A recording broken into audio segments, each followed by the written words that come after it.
போட்டிருக்கீங்களா? Jacket, you are on jacket. Yeah, yes, sir. Okay. Because the color combination கொஞ்சம் இதா இருக்கு, different and light color, no? Light color. Yeah, light color. So that the face looks. Yeah, that's right. I mean, contrast is there. Yeah. Otherwise, something. Yeah. So we'll start in another few minutes. PVS will do the introduction, then you can take over. Sure. Okay.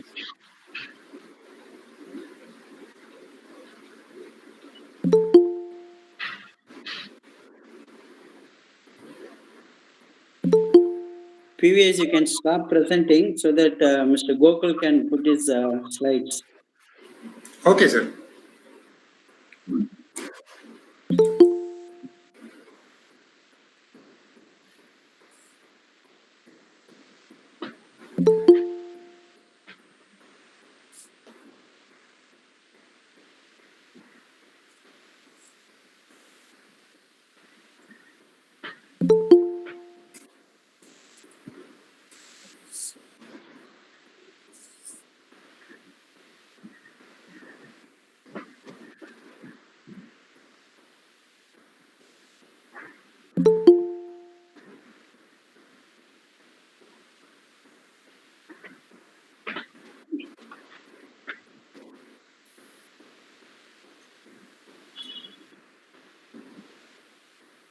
Is the slide visible, sir? Yes. Your characteristic yellow color. Yeah. Goes with book. No, that's it. Yellow and black combination is supposed to be contrasting and excellent for general viewing and other thing. And yellow is a Mangalaramana color. No? That is. In fact, in Hindu, we used to have the same combination. Yellow is one of the base color. The book cover for yellow, black on yellow. Yeah, that's right. That's what I said. No, that's Okay. So you have maintaining the same, book and everything is the same color.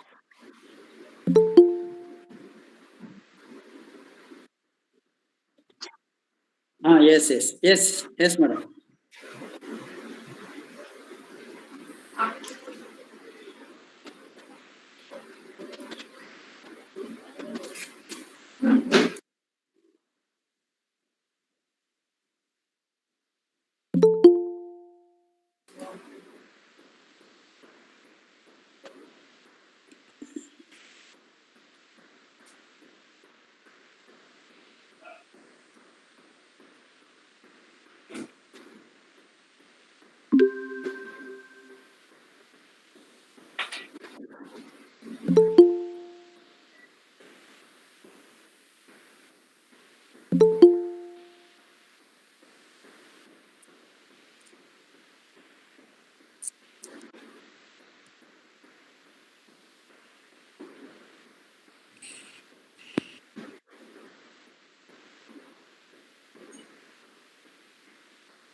PVS, can we start? Yes, sir. We'll start. Good evening, participants. CSI Chennai, ACM Chennai, and IEEE CS Madras cordially invite you to a webinar on job before graduation, proven placement tips for students by Mr. Gokul Santhanam, Senior Vice President and HR Head Global Delivery, Mphasis Limited. The number of engineering graduates passing out every year is at least 50% more than the number of jobs available.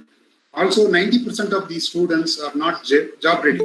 In the post-COVID scenario, the companies that visit campus for placement would hire fewer engineers than they did in the past. The placement teams can only help bring companies to the campus. It is the students' responsibility to prepare themselves to get a good job. The earlier they start preparing, the better. With over 2 decades of experience of recruiting several thousands of students from colleges across the country, Mr. Gokul Santhanam will be sharing proven tips to help students graduate with a job in hand. His survey across various colleges has revealed that the students are keen on getting a good job, but they don't know where to start and what to do. In his presentation, Mr. Gokul will focus on the current market scenario, key findings based on his survey, where the students are going wrong, how they can improve on some of the key parameters with specific focus on placements. He will also be sharing a year-wise planner that could help the students to start early and which in turn could help them face their interviews confidently. His book on the same topic is turning into a bestseller, and the participants will immensely benefit from this discussion. Mr. Gokul Santhanam is currently associated with Mphasis as their Senior Vice President. He heads the global business HR function for 28,000 employees spread across 16 countries. Pre Mphasis, he was a part of the management team of Tata Business Support Services and was one of the youngest vice president of a Tata Group company. Mr. Gokul is an electronics and communications engineer from Sri Venkateswara College of Engineering, Madras University, and an MBA in HR from SIME, Bangalore. He has been working for the last 2 decades in the areas of human resource management and organization development. He is a popular among the HR fraternity and is a regular speaker in HR conferences, engineering colleges, and management institutes. As a proponent of eco-travel and going green, Mr. Gokul has cycled over 2,500 kilometers across Tamil Nadu to promote the cause of cycling. He loves traveling, photography, and meeting new people. Mr. Gokul has authored a bestseller, Management Lessons from Movies, and his third book, A Job Before Graduation, was released recently. Mr. Gokul is also a founder, trustee of the Social Catalyst, a non-profit trust. The purpose of this trust is to support smaller NGOs who are struggling to sustain their good work due to various external factors. Over to Mr. Gokul Santhanam. Thank you. Thank you, sir. Thank you very much. Is my slide visible, sir, to everyone? Sorry? I hope everybody can see the slide, right? Yes, sir. Yes. So thank you very much for this wonderful opportunity.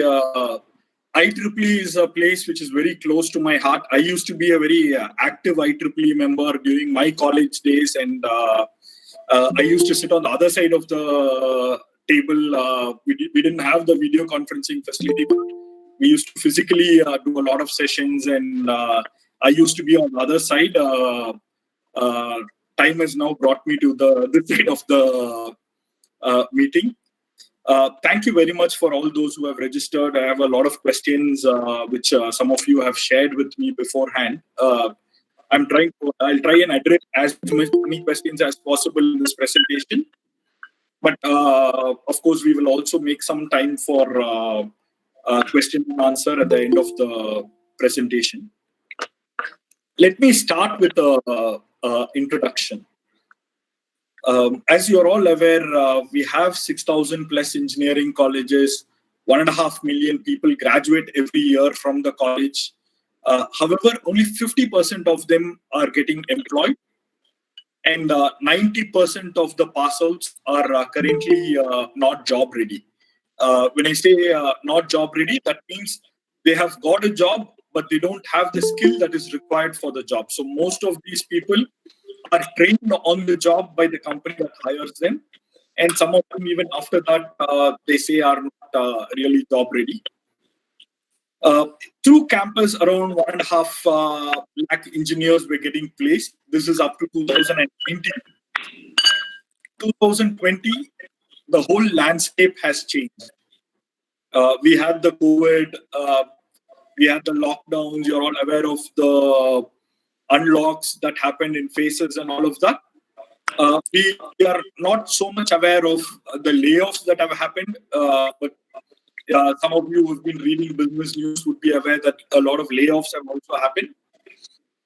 IT companies were one of the early responders to this pandemic, and they started work from immediately.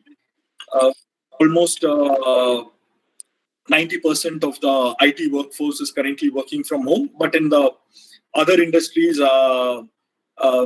they're slowly trying to restart what is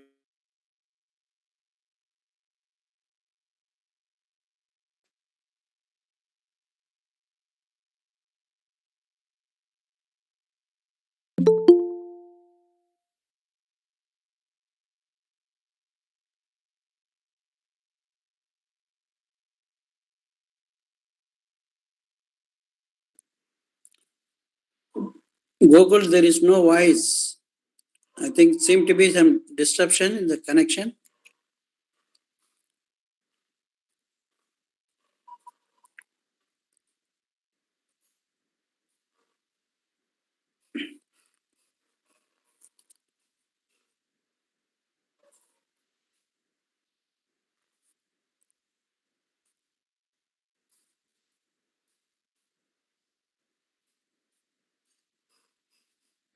Sir, I think I will call him and inform, sir. Ah.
Sir, speaker will be joining soon, sir.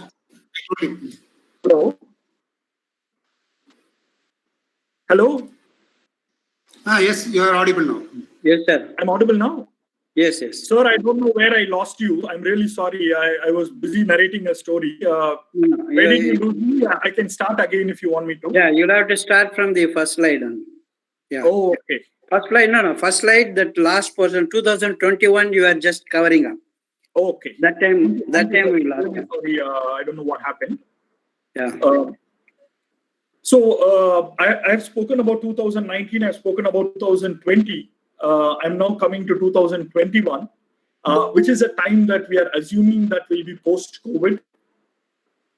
We know very well that there is a vaccine already available. However, it may take a little longer, probably by mid of 2021, by when some bit of normalcy could return. However, things are still unpredictable because many companies are still not very clear on the way forward. Your hospitality industries, your travel, your logistics, all of them have taken a hit.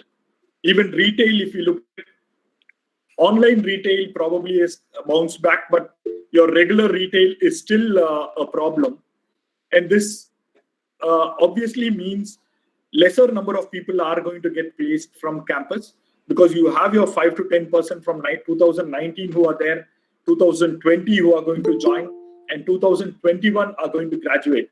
So for 2021 and 22, it's going to be a long road, but it's not like end of the road.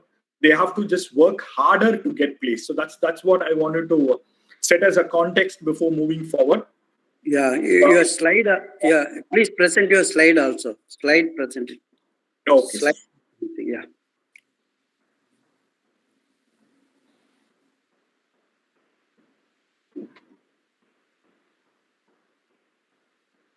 Is the slide visible?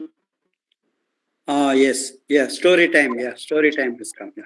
So I'm mindful of time. I know we would have lost a few minutes because of the technical problem, but still I'll narrate a short story for you so that I'm able to set the context even more clearer. This is a story of a Zen guru and his disciple. They are walking on the banks of a river.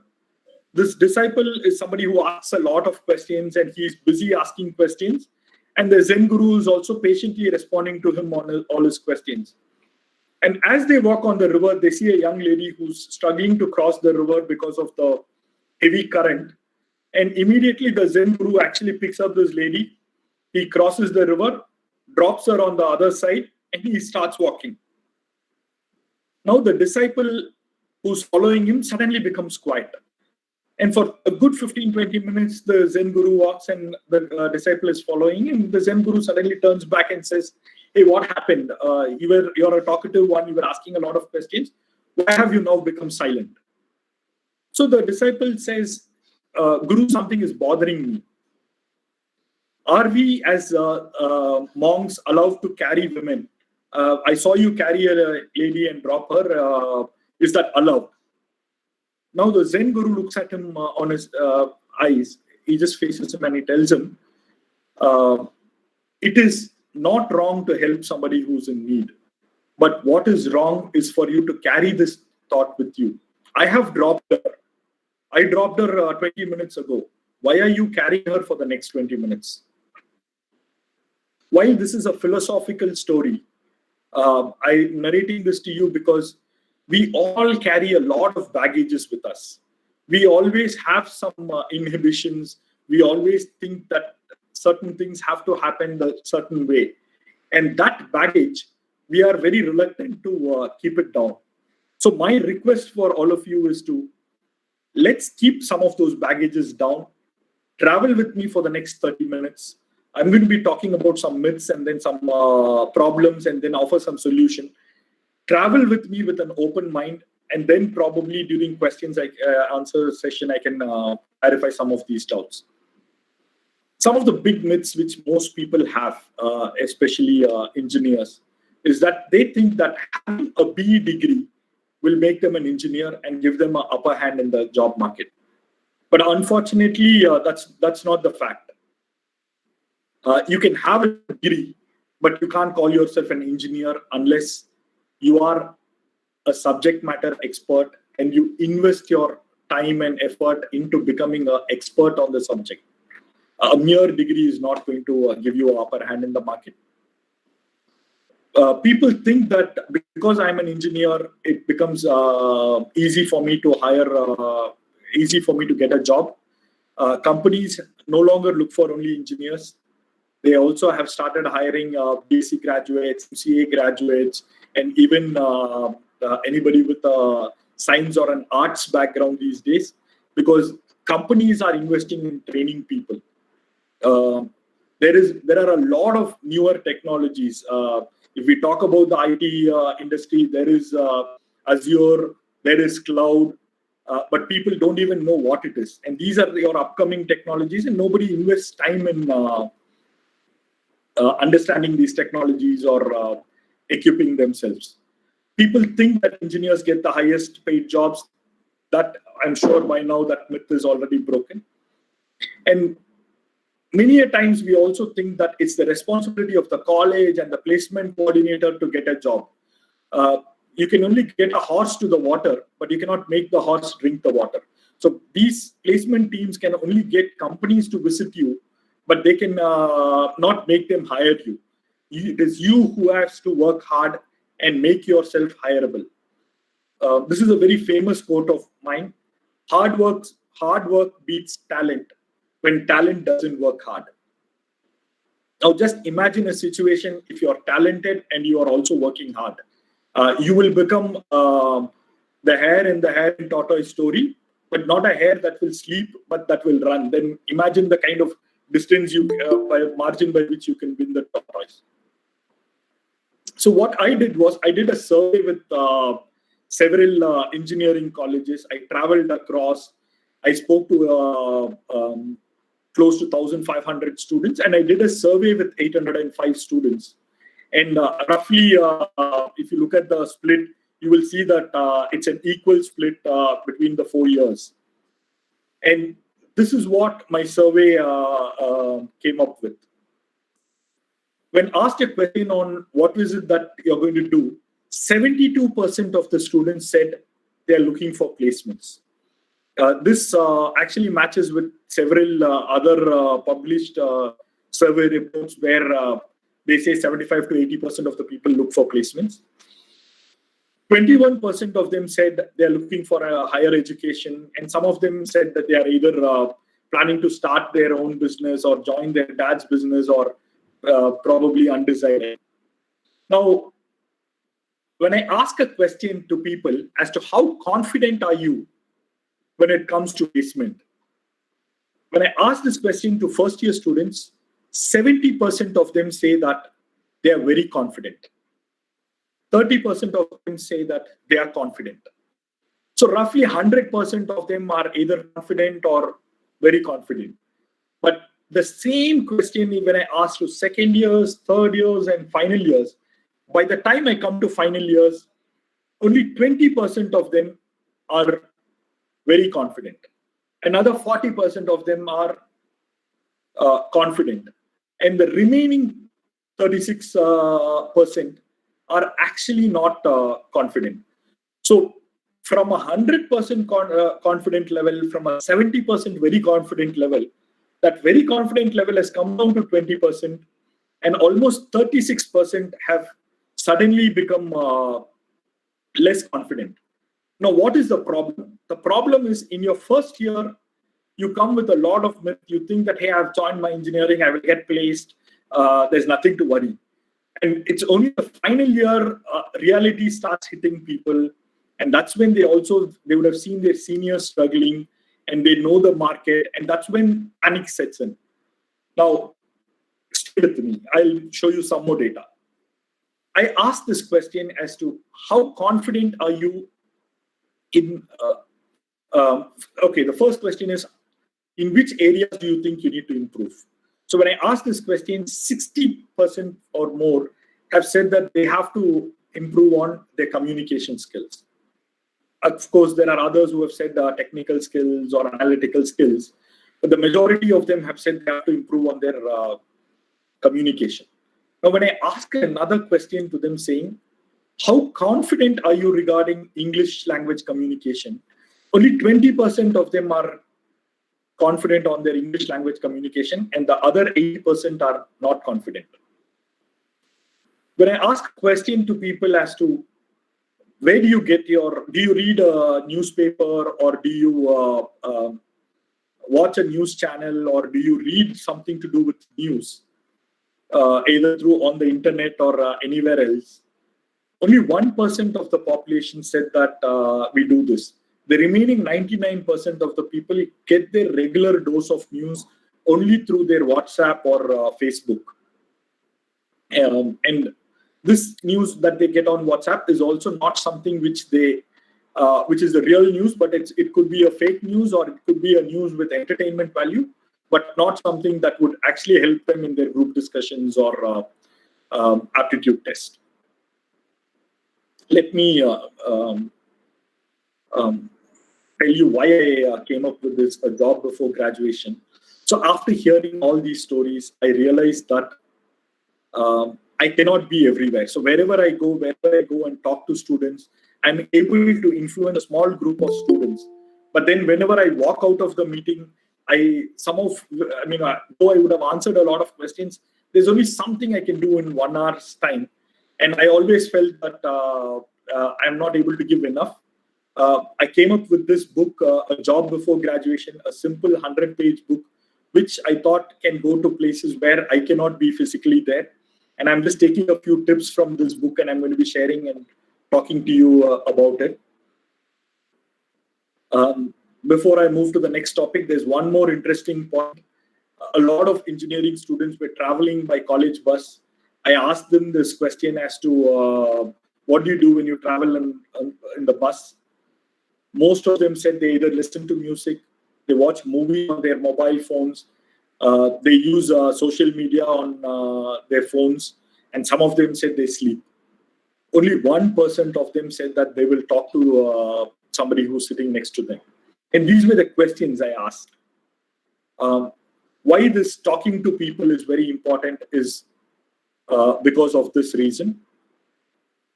Communication has taken a backseat. If I ask you a question saying, do you speak to your friends? All of you will say, yes, of course, I speak to my friend. But if I ask you a question, do you talk to strangers? Most of you will say that no. The reason is because that's how we've been brought up. Our parents have told us, don't talk to strangers.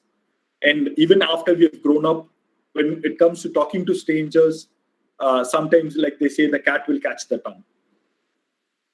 Most people have a stage fright. Many have not even tried talking to a large audience. If I ask this question, do you read? Do you listen? Most of you will say that, no, I'm not in the habit of reading. You will say, yes, I listen. But listening is not about listening to songs or whatever. I'm talking about a communication listening, because these days, every time when I've seen people talk to each other, everybody tries to talk, but nobody tries to listen and then answer.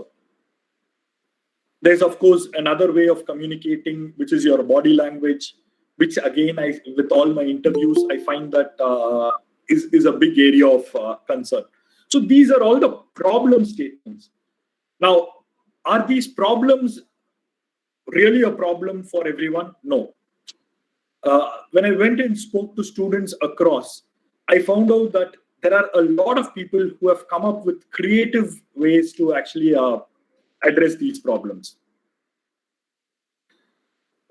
These are people who don't sit in the cafeteria and just read books or listen to music or browse on social media or sleep like the ones you see here. These are people who have actually gone and done something different. What is it that they have done different? There is a college in Kerala where they have something called as English Day. Now, similarly, there was another college in Madurai where they have half a day as English Day. This college in Kerala has one day in a week as an English Day. And what they do is the first half of the day, I mean, because most of you are from Chennai, I will talk to you about the Madurai example. First half of the day, they talk in Tamil, and second half of the day, they communicate only in English. Same thing happens with the Kerala college. 4 days in a week, they talk in Malayalam, and 1 day in a week, they talk only in English. They have formed something called as a language group. And this language group constantly works on debates and elocution competitions in English. They do something called as newspaper quizzes. These are brilliant ideas, because when you organize English debates, English elocution, you participate in this. Either you participate or you even hear other people speak. That goes a long way in helping your English language improve. Similarly, we also have a college in Tirunelveli. They actually play games. They play Scrabble, they play Hangman 20 questions, which is a part of the humanities, humanities and sciences department. They organize these games for them. They play English movies with subtitles. So these English movies are not your action movies, but they are English movies with a lot of dialogue and with subtitle. And students are encouraged to write down words which are very difficult for them, which actually helps them build their vocabulary. So they write down the words, they look for the meaning, and they discuss the movie at the end of the movie. So it's another way of actually improving their communication skill. There are colleges which have essay competition to try and improve the communication. So these may all look like some small, irrelevant points, but when you put all of them together, they really help you in terms of improving your communication skill. Strengthening your basic is, again, most of you are here to do your engineering. You're here to learn something technical. For some strange reason, students, while they are doing their engineering, don't concentrate. I mean, I have been a party to this whole education system, where probably you can just pick up your book a week before your exams. Some of them do it 1 day before. You can just read the book and then go and write the exam. This can probably help you clear your exams from an examination point of view. But if you really are looking at some strengthening your basic, if you're wanting to attend some kind of a competitive exam, or if you want to attend an interview, you have to strengthen your basic. How can that happen? By forming a study group and reading together. Today, there are a whole lot of MOOC platforms, Coursera, Udemy, White Blue. You can just go log into one of these sites, attend some programs, attend some certification courses, get yourself certified. Most colleges have a huge library, but many people stay away from that. Spend time in the library, in the lab, stay updated. Join some of your college association, your ECE association, your computer science association, mechanical association. Be a part of professional groups like IEEE, etc. Be an active member, attend programs like this. See how you can use this to strengthen your basic.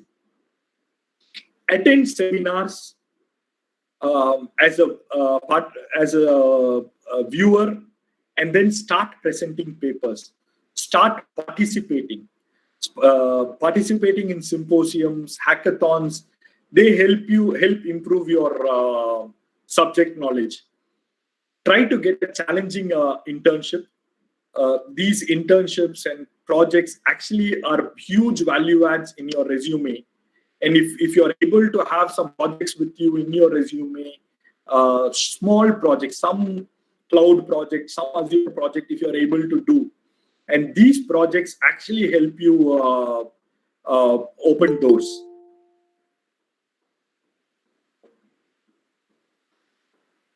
There are 4 cornerstones which each individual has to focus on, which is being aware about self, being aware about the market, working on personal branding and networking. I will try and address at least the 2 important things here because I know we could probably take another 10 minutes and then open up for questions. So I will talk about self-awareness and personal branding, which are 2 important things that most students miss out on. There is something called a SWOT analysis. What is SWOT? SWOT is nothing but strength, weakness, opportunities, and threats. This is something each individual can easily take. I've given you a model SWOT here. So this is for an engineering student, probably in 2nd year or 3rd year. So if you're trying to work on your strength and weakness is about how you see yourself as. Opportunities are what's there in the market, and what threats are, what are the external environment challenges that you have. So when you look at your own strength, you could be good at organizing events. You could have presented papers and won awards. Your CGPA for the first few semesters have been very good. You can sit and study without getting distracted. Now, these are your strengths. I'm just giving you an example, right? So having identified your strength, see how you can work on your strength and try to improve. Now let's try to understand your weakness. Yes, English language communication could be an area that you need to improve. Technical knowledge is something that you may have to improve. You may be active on Insta, but not so active on LinkedIn. We'll talk about it and I'll give you an example. And maybe I'm shy talking to a person from the opposite sex. So having understood that these are my weaknesses, is there something that I can do to actually improvise and improve on these weaknesses? Now, what kind of opportunities are available there? New skills can be learned. Numerous online sites where I can learn things for free. I can even get myself certified. Of course, a mere certification alone does not help. I was talking to a friend, and this friend was actually talking about, I have a driver's license, but I don't know to drive. So it's not about having just the license. You need to also learn to drive, right? So a mere certification may not help, but there are ways by which you can get yourself newer skills. You can upskill yourself. My cousin could have some industry contacts, or my uncle can have some industry contacts. He can help me get some project. My alumni are eager to help me out. I have friends who can speak good English. Now, having understood that these are the opportunities, can I take the help of my uncle and get an internship? Can I talk to my friends who have good communication skill and improve my communication skill? Can I reach out to my alumni and see if they can help me get a project? So use those opportunities. Now, what are the threats? The job market is competitive. Companies prefer good communication skills. Some of my classmates are technically good. Now you also have the COVID situation and lesser number of companies visiting. Can I understand these threats and see how I can counter each of these threats, make them an opportunity, and use strength and weakness to get myself placed? That's what SWOT is all about. You can do the SWOT on your own. You can take the help of your parents or friends, and probably if you're in your 2nd year or 3rd year of college, you can even take the help of your faculty members to understand how they see you, because how others see you, if you're able to get it, because sometimes we think that we are great in certain things, but others know very well what our weaknesses are. So try to talk to people, do a SWOT analysis, and then use the SWOT to your advantage. Now, this is a great story of Shweta. So I was there in one of the colleges. I did a usual physical presentation. And after my presentation, I walked down. And there was this girl called Shweta who came, who met up with me. She actually said, "Sir, can I have your visiting card?" And any student who asks for a card, I happily share it. And this person immediately went and sent me a LinkedIn request. And I accepted this request. What I could see is Sweta was a lot interested in data analytics, and she was constantly sharing content on, she was either a forwarded content or she puts her own thoughts, but she was constantly sharing ideas about research and data analytics, etc.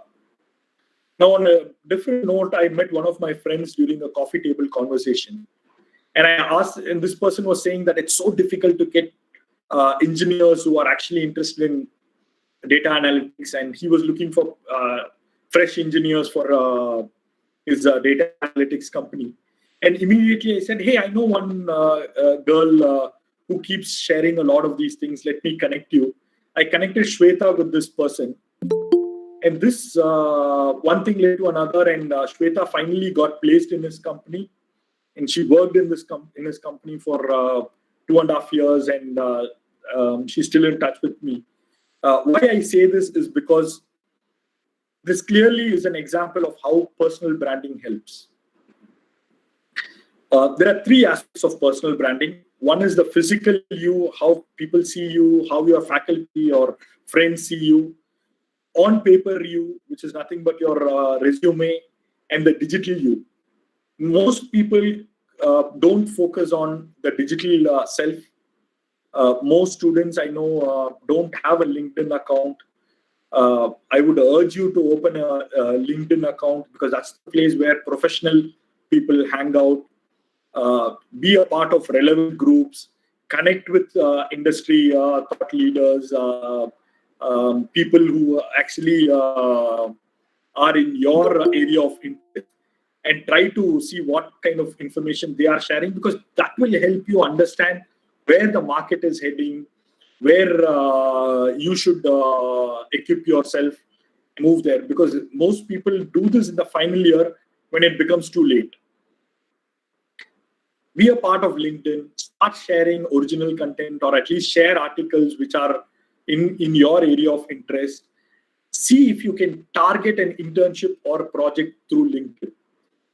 How can you connect with people? How can you build relationships? And how can you convert that relationship into a internship or a project or a final placement? That should be your focus. But that cannot happen just before you graduate and then you go send a LinkedIn request and say, can you give me a job? That's not going to happen. So you have to build these relationships over a period of time. Now, coming back to the resume, where we say that's going to be the in-paper you. I'll probably wind up in 5 minutes. The in-paper you is a very, very important thing. And this is not something that you have to do in your final year. If you're in your first year, make your resume. This is the best time to make your resume. Because today, if I look at an Akhil's resume and an Ankita's resume, there is absolutely no difference between the 2 resumes. Anybody's resume I see will have a name, will have some address, it would have a career objective, it would have a 10 standard mark, 12 standard mark, and probably something to do with hobbies and interest. There is no difference between 2 people's resume. I've been seeing thousands of resumes in my career. And unless you're able to show some differentiation in your resume, you cannot get a job. And how can that value addition happen in your resume? Prepare your resume today. Then you will know that, hey, I don't have anything here to talk about as skill. I don't have anything here as certification. And what you should aim for is every week, can I do something? Every quarter, can I at least have one certification which I can put here? I can start with something basic like Excel and PowerPoint, but slowly can I build this into a big data or Azure or cloud, something to do with cloud, or some kind of Python or some technical skill, some If you're in mechanical, something to do with AutoCAD, but something relevant which you can keep putting into your resume. It can even be a decision-making skill, some behavioral skill. Try to attend as many training programs, as many projects, as many internships, and see if you can keep putting something onto your resume. A good internship or a project can easily get you a job. So start putting that into your profile. Many a times I've seen, these are some of the other things which I'm going to talk about are softer things, but it makes a lot of difference. If your resume is going to, if your email ID is going to read like Rowdy Baby, definitely I'm not going to hire you. If it's going to be a killmonger, who's going to hire a killmonger? Please have a professional email ID. Most people put career objectives which are very English. They say, I want to become I'm an honest, hardworking individual who wants to do this. No. Put something from your heart or knock off your career objective. I've seen resumes with a lot of spelling and grammatical errors. Correct them. When you say I was secretary of my college, say IEEE chapter, don't just say that. Say, what have you achieved? I've organized symposium. I've done this. As a secretary, I've managed something. So put some proof there. Use social media effectively. And then if you're just able to put your LinkedIn ID there, then the one who's interested in giving you a job can actually go and look at it, and probably that can get you a job. Now, there are even a whole lot of other things, right? You may keep wondering how does all of these link back, right? If I have to look at a person attending an interview, generally companies come up with something called as an aptitude test, a group discussion, and then a personal interview. This group discussion and aptitude test are merely elimination rounds. In group discussion, a topic is given, you have to talk about the topic. Unless you're reading newspaper, unless you're visiting websites to do with your subject, unless you're active in the technical space, you are either you don't know about the topic, or because you're not good in communication, you don't open your mouth. I have done group discussions where out of 20 people who come for a GD batch, 15 of them don't even open their mouth. A, because they don't know about the topic, or B, they don't know how to start talking. And it's only the 5 people who actually move to the next round, and the 15 people who don't open their mouth get eliminated.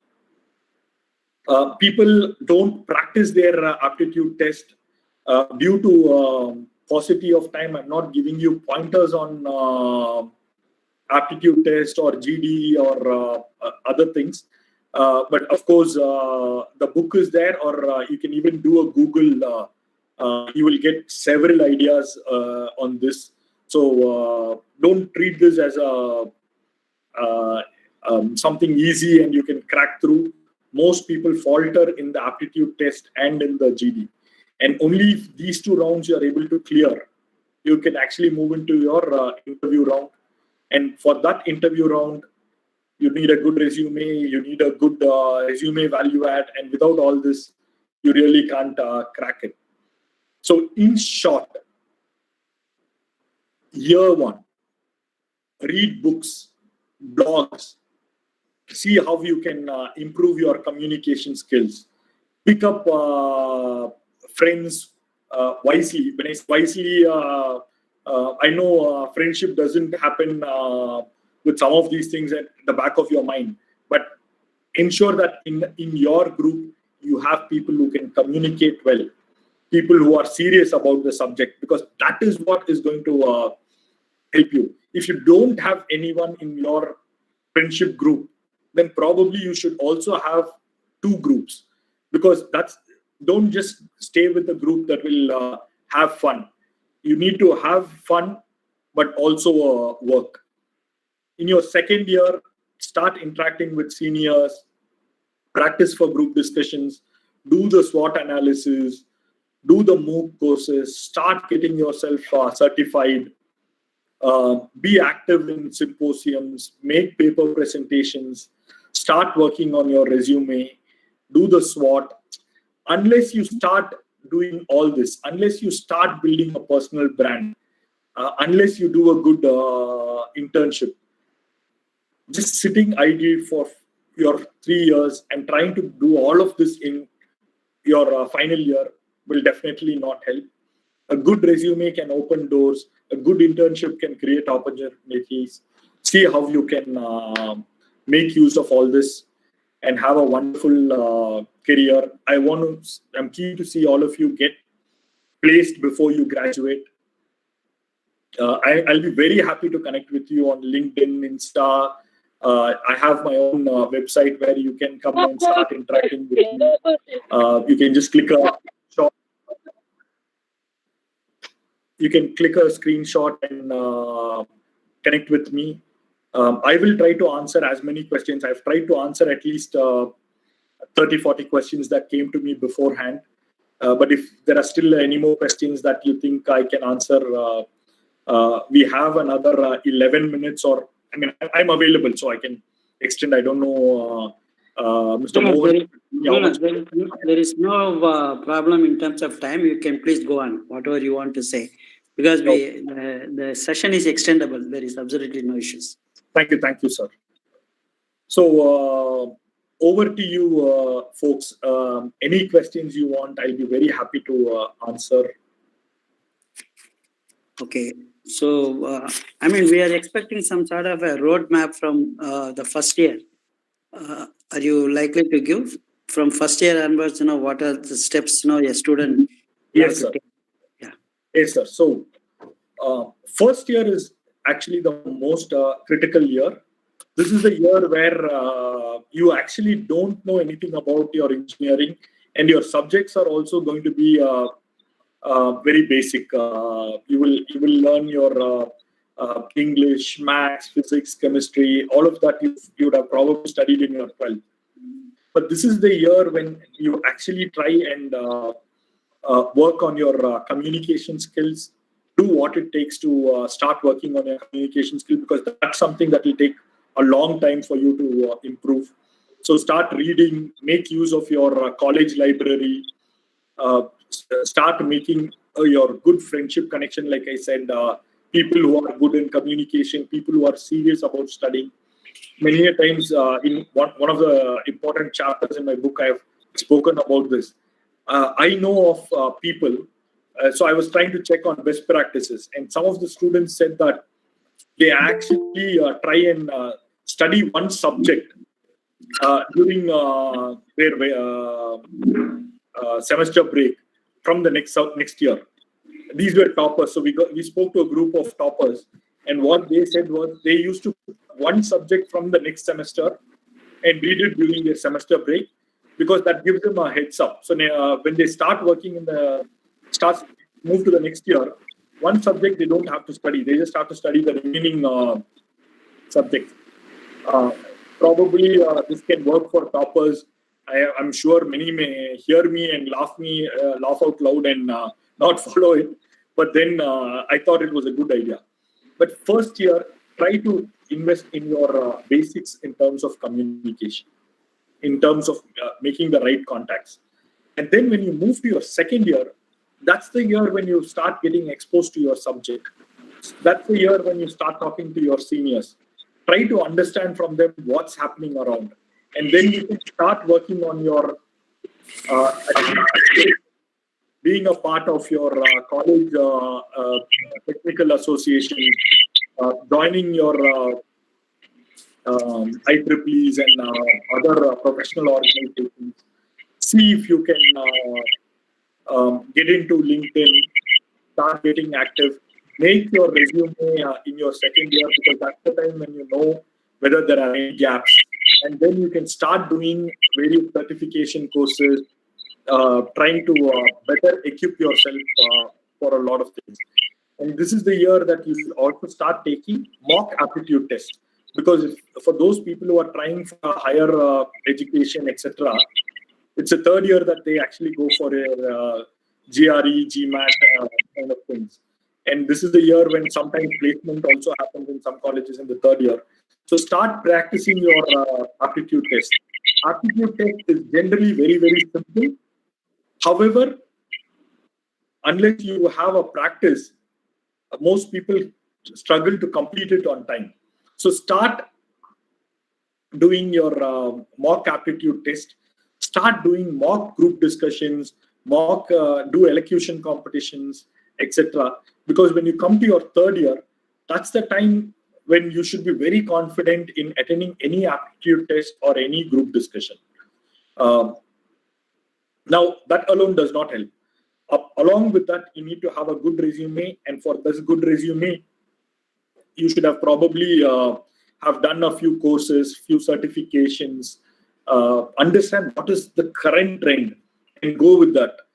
Most of the times, I have found that the things that you learn in college in terms of syllabus may be outdated, whereas the market could be somewhere else. So see how you can be in touch with the market by doing those external courses and putting them on your resume. Third year is the right time to do an internship or a project. See if you can do a couple of projects and put them there. Now, final year, when you come to final year, I will not give you any advice, because final year is a time when you have to be relaxed and you have to go and attend interviews.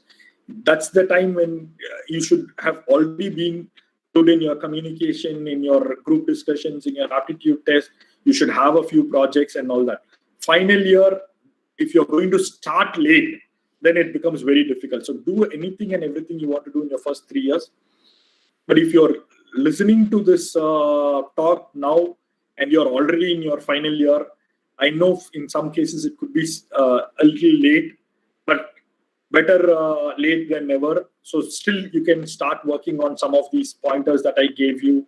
I have a few more things which I have spoken about in my book for people who have already graduated, because there are still people who could have already been graduated but still without a job. Don't lose heart. Tough times could last. Tough times don't last forever, but tough people last forever. So be tough. See what it takes for you to get a job as quickly as possible. And these are some of the short points that I want to leave with you. Over to you. Okay, thank you, Mr. Gokul, for your broad guidelines in terms of how to get job before the graduation, formal graduation. So whatever you said are very vital and practical. And only question of thing is, one has to follow it up very sincerely. In fact, that is the thing, how to put them into practice. That is something which makes a lot of difference. Some people take it very seriously and practice everything, whatever you have said. And definitely they have a good scope of getting a job. And those who are taking it very light, they find it difficult. Okay. With this broad note, I have few questions. I would like to answer, you to answer some of them. How do the employers look at the case of a student having career? Because that seems to be one of the major issues in terms of placement. So, how do the employers view people having some arrears in their course? This is a very studenty thing. Most people, I would say that having arrear during the course is always okay. But see if you can complete it by the time you sit for placement. That's very important. Don't have arrears when it comes to sitting for placement, because it becomes very difficult for you to explain your arrear and all that when you actually sit for placement. But sometimes it's not like the way. I've seen some good people who are very strong in subject knowledge also have arrears. As long as you are able to prove to the recruiter that subject knowledge is probably theoretically you have to complete. but practically you have attended courses, you've done projects, and you have certifications. And if you're able to sell them very well to the recruiters, unless they start talking to you, they don't know that you may have ideas. But if you're able to go and start off saying that I did an internship with this company and I was appreciated, I did a certification on this particular current topic, those have a good value compared to the earlier. And of course, companies will insist that by the time you join them, you should clear everything. That's very important, and you'll have to do that. If you don't do that, then you miss an opportunity. So basically, you have to have something to compensate the arrears. So that's it. Okay. Otherwise, your chance of getting even college itself is doubtful, right? Correct, sir. Okay.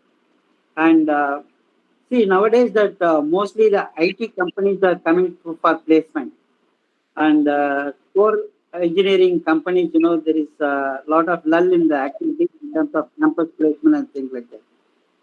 I mean, what type of future is there for core engineering students? So this is a very interesting point. In one of my other speeches, I actually touched upon this. It's a very, very disturbing trend today, because most of the students are actually losing focus on core subjects. The reason is because you have the big IT companies coming and hiring 500 people from campus. Even day before yesterday, we saw news where in one of the colleges, A1, 700 people got placed. And these 700 people sometimes get placed only in companies. And so people know few things. One, irrespective of how well I study my chemical engineering or biotechnology or mechanical or civil, I may still get placed in an IT company. So what is the point in studying my core subjects? Second, irrespective of whether I'm a topper or I have lower marks, still companies are hiring me. So then what is the point in studying hard and getting a higher mark? So students are becoming very, very reluctant to focus on core subjects or focus on academics. And you can slowly see a trend where they are okay to go and do some IT courses. Of course, in India today, probably not many core companies are coming and not many opportunities are there. But still, the reason why I have joined, say, a chemical engineering or a civil engineering is because somewhere inside me, I have an interest in chemical engineering. I have an interest in civil engineering. That interest, I will tell students not to lose, because this is where you want to be. You've joined a particular course because you like the course. Live with the course. See how you can develop. It's not like there are no opportunities. There are n number of engineers who join manufacturing firms, join biotechnology firms, who join civil engineering. You can definitely be one of them. Don't lose your whatever is close to your heart, because many a time you will go with the flow somewhere else, and then after 5 years, 10 years, you will repent, saying, "Yeah, I probably stayed with what was close to my heart." But by that time, it becomes too late. So start focusing on the core, and if core is where you want to be, try to do everything relevant to your core subject, and probably you will get placed in your core subject. That's what I leave with the students. Okay, it's a very tough question also, because the industry scenario is quite different, and IT companies are relatively doing well, and then engineering companies are having their own problems. So things are quite different. And there is a question, basically comparing the placements between IITs and NITs with the conventional engineering colleges. In fact, apart from their basic criteria of joining higher education, basically the institutes like IIT and NITs. What is the thing basically differ in terms of the student from a normal engineering college and IIT and NIT, apart from the academics? But is there the students of IIT and NITs are much better in other respects, or what is it? So, very, very, very brilliant question. This With both the people, no? IITs and NIT, as well as the thing. So apart from academics, are there any specifically they are different from other students? So this is a very great question. So when I wrote my book, also in my initially I've said that this book is not for people who are from IITs and IIMs because they don't need my book to get paid. The book when I wrote it, I actually kept in mind only the non-IIT folks, and the reason is because I have personally been to several colleges, and I have hired thousands of engineers. I honestly have not seen the difference between the quality of students. The cream is always there, even even in the smallest of the colleges where I've gone. The only difference here is that IIT people generally they already have the flair for technology. They go and in the moment you are an IIT, the kind of opportunities that are there, the labs, the kind of projects you are able to get, all of this is plenty. So there are a lot of doors that open for them for doing projects or internships, and the kind of resources they have is plenty. They have incubation centers in their college, etc. These kind of facilities, probably if you go to a college, they may not have that. But then, in terms of students, because we generally get the slot in the first few days when we go to these colleges. But when we go to an IITs or get our first day slot. But when we go to these, to find equally good people everywhere. Now, the only problem with these colleges is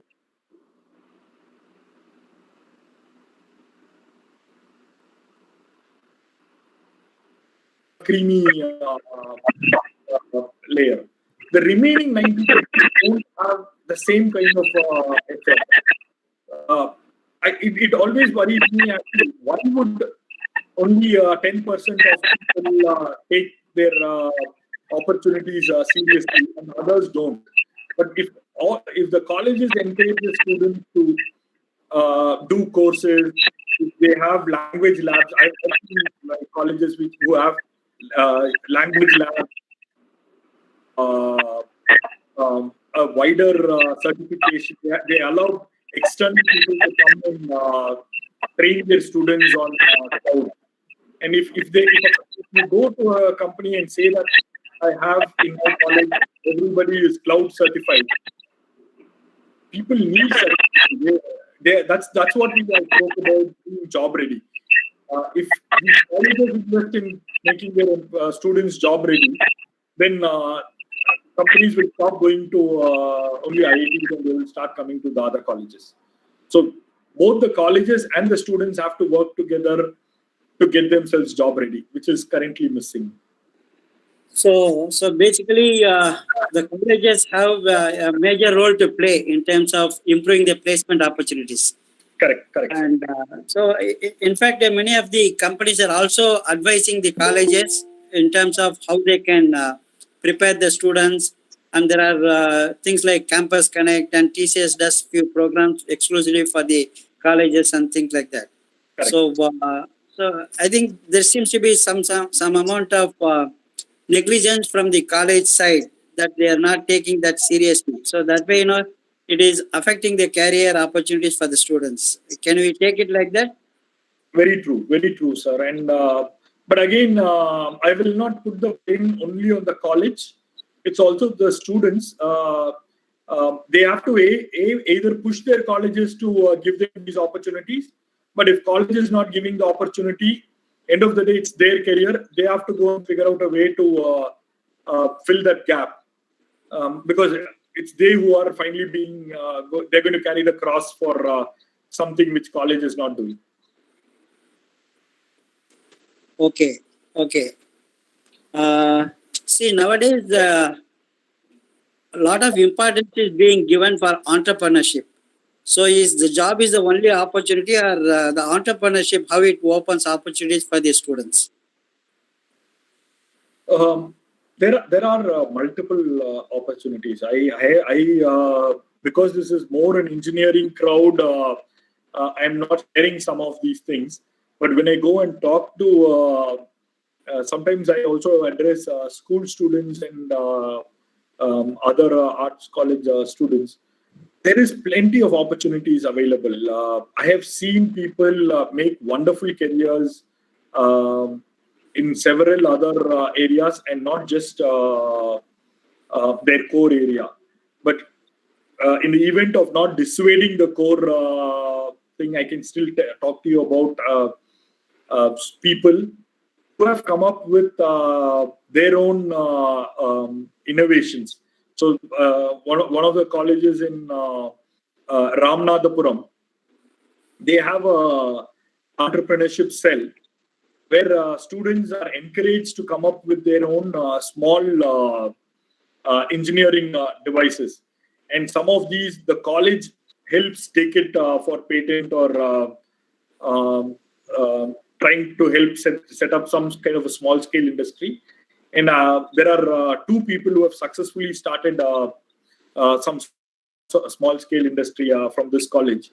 So entrepreneurship is definitely there, but the only problem is you need to come up with some good idea, and you need to find somebody who will be able to financially back you up if you don't have the financial backing. And that is sometimes a showstopper for some people to come up with their own ideas.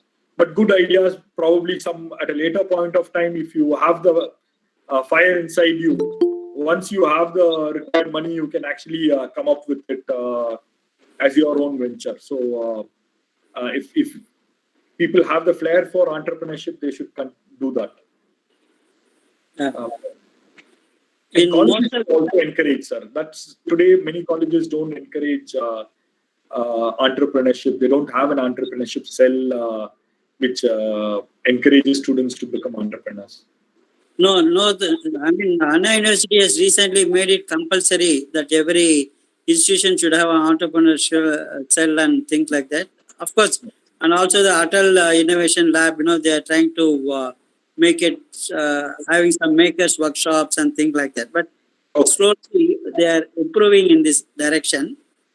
There is one question in most of the interviews. One standard question used to ask is,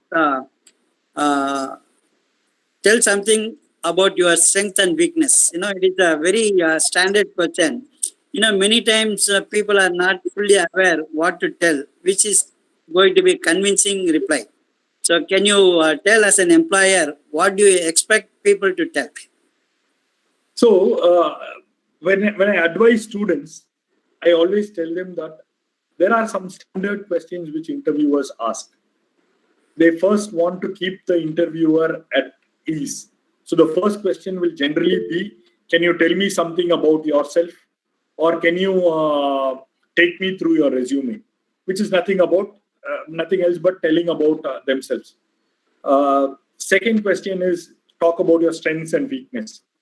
Then there's another question which is, can you tell me what is your career ambition, or 5 years from now, 10 years from now, what do you want to become? Now, having understood that these are some standard questions, every student should prepare this, because it's like question paper is leaked out.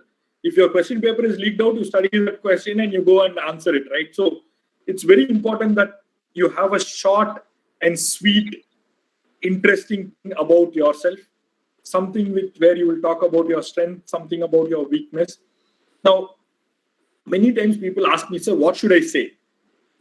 I tell them, sorry, I cannot tell you what is your strength, what is your weakness. You have to find that out for yourself. And if I give you an answer now, everybody in this room will go and tell the same thing as strength and same thing as weakness, and the interviewer will know that I came and made a talk at your college. So it's very important that you identify what your strength and what your weakness is, but don't lie, because many times people go and tell that, sir, my weakness is I'm very hardworking, I don't sleep and I work a lot, and my sleep is getting affected. They think that by giving this kind of an answer, they will get the job, because the recruiter will think, oh, this person will come, he won't sleep, he will work 18 hours for my company and all. Recruiters would have seen such answers at least 1,000 times. So they are not going to fall for anything that is fancy. The reason why they ask this question is to check if the person understands what are their strengths and what are their weaknesses, and whether they have done something to improve their weakness, whether they are people who take initiatives to correct themselves. That is what the interviewer is trying to gauge here. So when you talk about this, people should say that, sir, this is my strength. My friends say that these are my weaknesses, and this is what I have done to improve on this.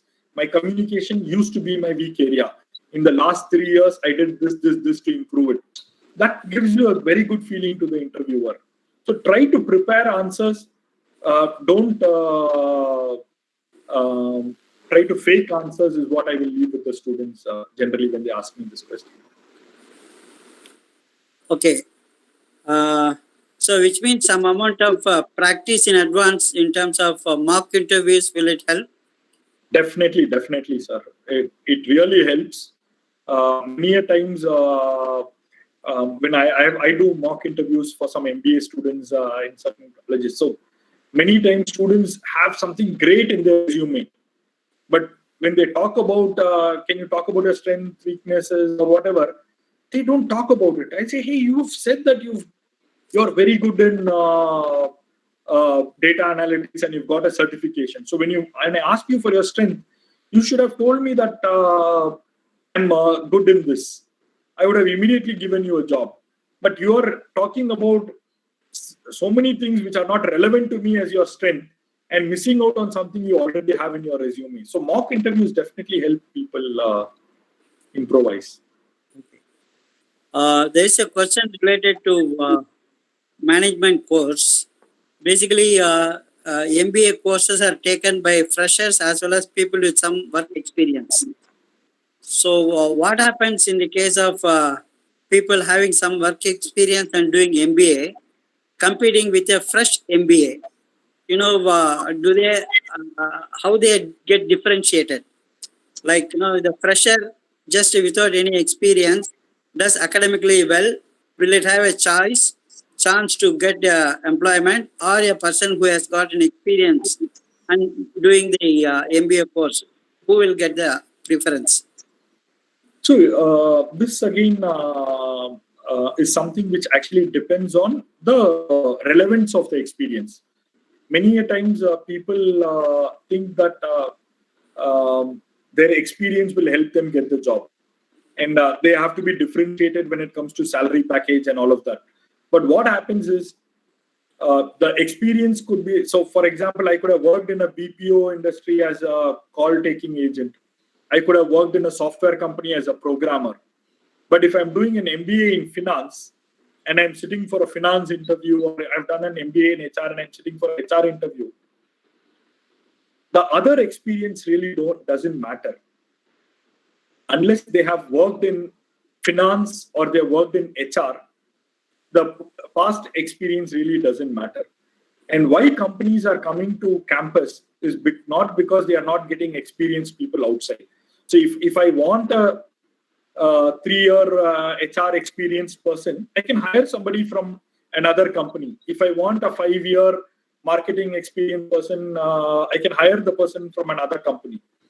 I am coming to an MBA campus and hiring freshers only because I want some fresh minds, somebody who comes with a fresh thought process, who's able to question status quo, add some new perspective. So definitely, it's not that your past experience is going to help you get the job. Your past experience, actually, when you're doing an MBA, helps because I would have already seen a market situation, a business situation. So when I come and do my MBA, I'm able to relate to some of the things that are discussed in the classroom with my experience. Because for a fresher to visualize an office environment might be difficult. So having worked for a couple of years, it will help me learn faster, but it may not give me a great edge when it comes to a placement. Everybody is more or less equal. Okay, recently AICT has mandated a minimum 6 months of internship for an engineering graduate, right? So recently that AICT has come up with a recommendation. But is it possible to get 6 months of internship over a period of, say, some 3 years, when each year we are getting 1.5 million students are getting coming out from colleges? Is it practical, and what type of internship they will get? And basically, many times, what we see is people just come for internship, they just lie it around and then get some certificate at the end of 3-4 weeks. So, how do the employers really give value to this type of internship?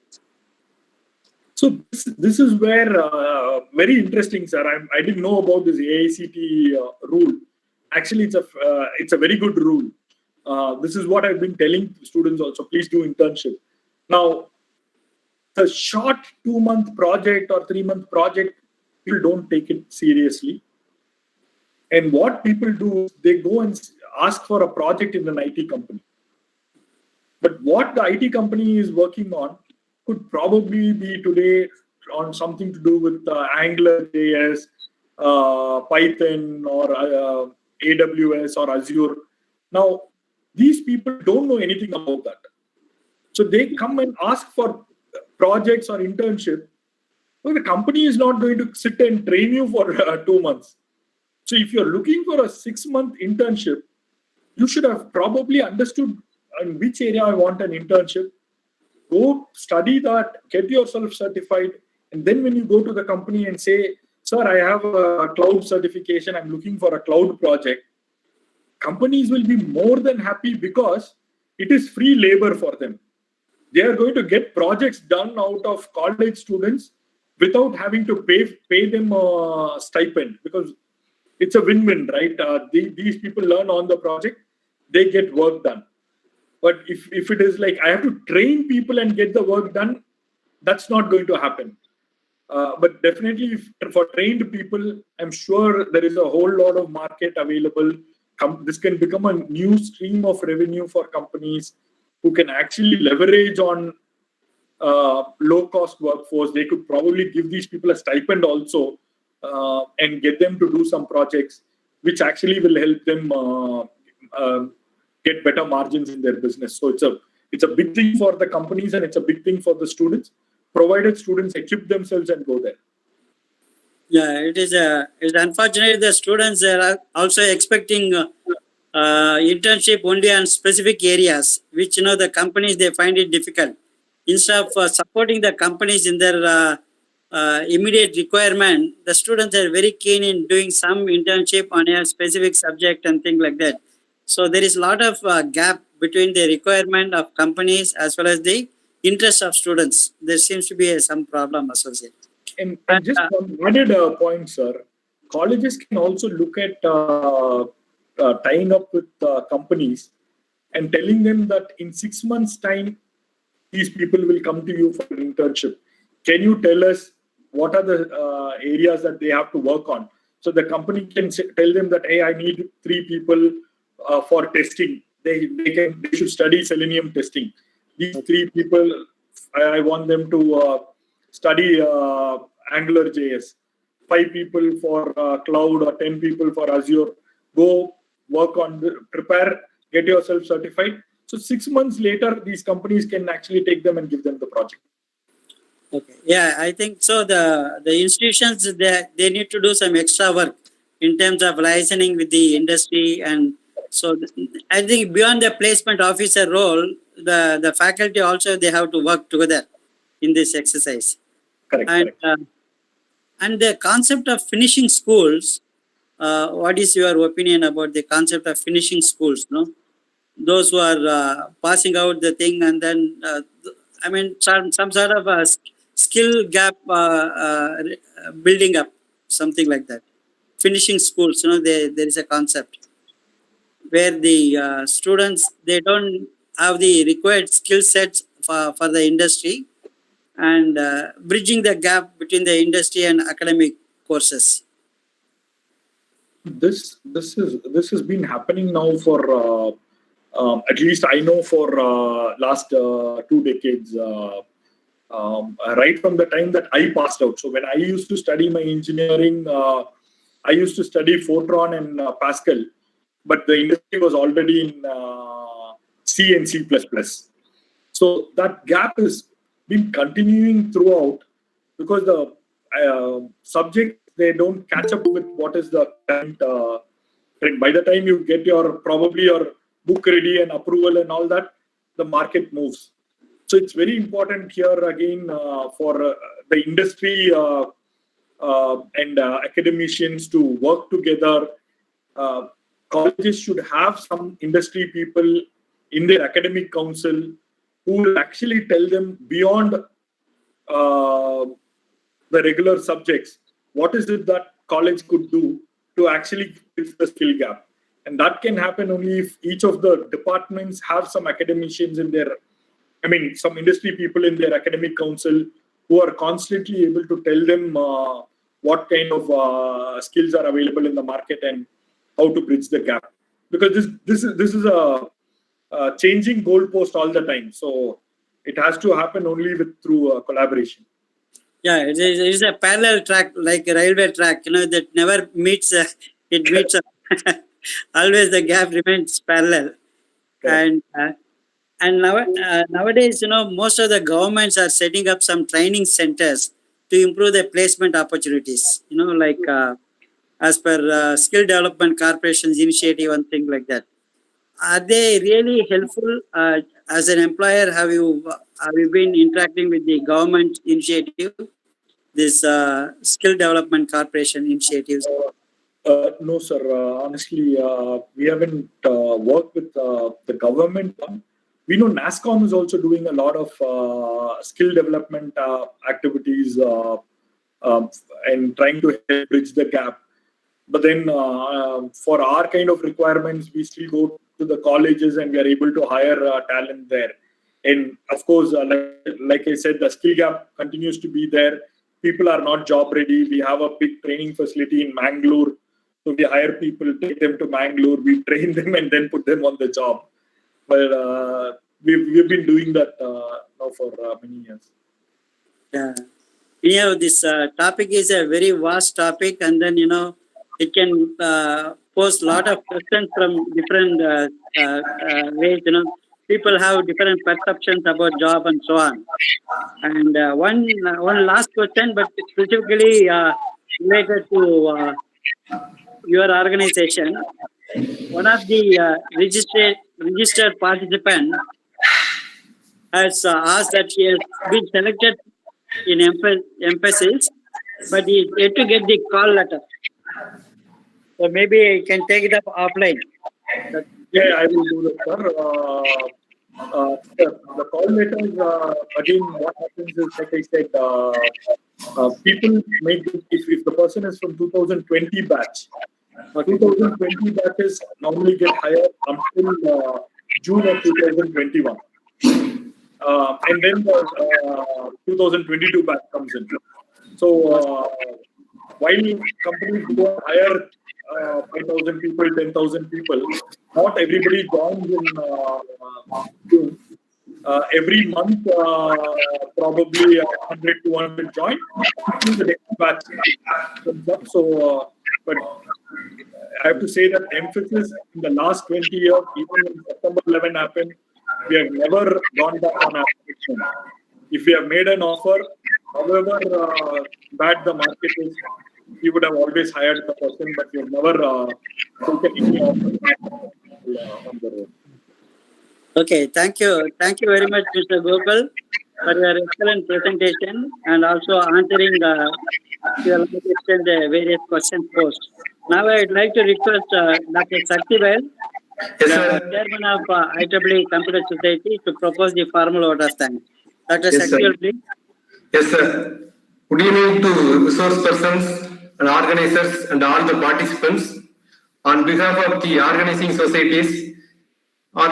societies, Computer Society of India, Chennai chapter, ACM, Chennai chapter, IEEE Computer Society, Madras chapter, we would like to thank Mr. Gokul Santhanam, Senior Vice President and HR Head, Global Delivery, Mphasis Limited, for his excellent and informative lecture on a job work graduation, proven placement tips for students. So it was very useful for all the students and graduated students also. So I hope your lecture will benefit most of the students in getting the placements. Thank you very much, sir, on behalf of all the three societies. And I would like to thank Mr. H.R. Mohan, Chairman, ACM Chennai Professional Chapter, Mr. P.V. Subramanian, Chairman, CSI Chennai Chapter, Dr. Akila, Managing Committee Member, CSI Chennai Chapter, for their dedicated service in organizing these webinars. Thank you, Mohan sir, Subramanian sir, and Akila madam. And I would like to thank all the participants who participated through the Google Meet and YouTube. So thank you all. Thank you very much. Thank you, sir. Thank you. So, over to Mohan, sir. Okay. Thank you, Dr. Sakthivel.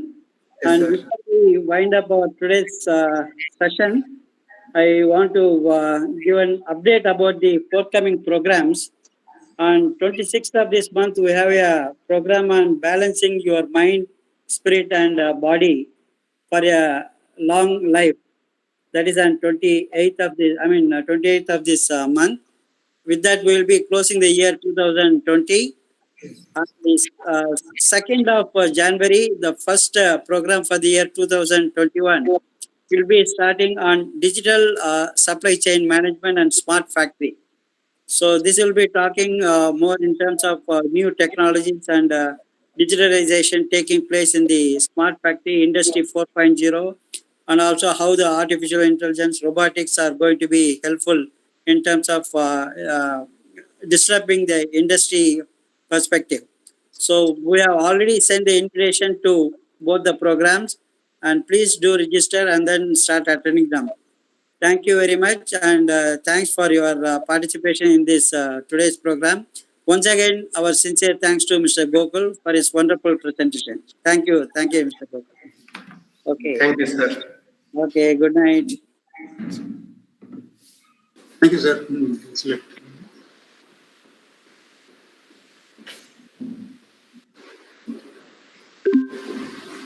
Sir, sign out பண்ணிட்டு try run போயிடலாமா? ஆமா போயிடலாம் sir.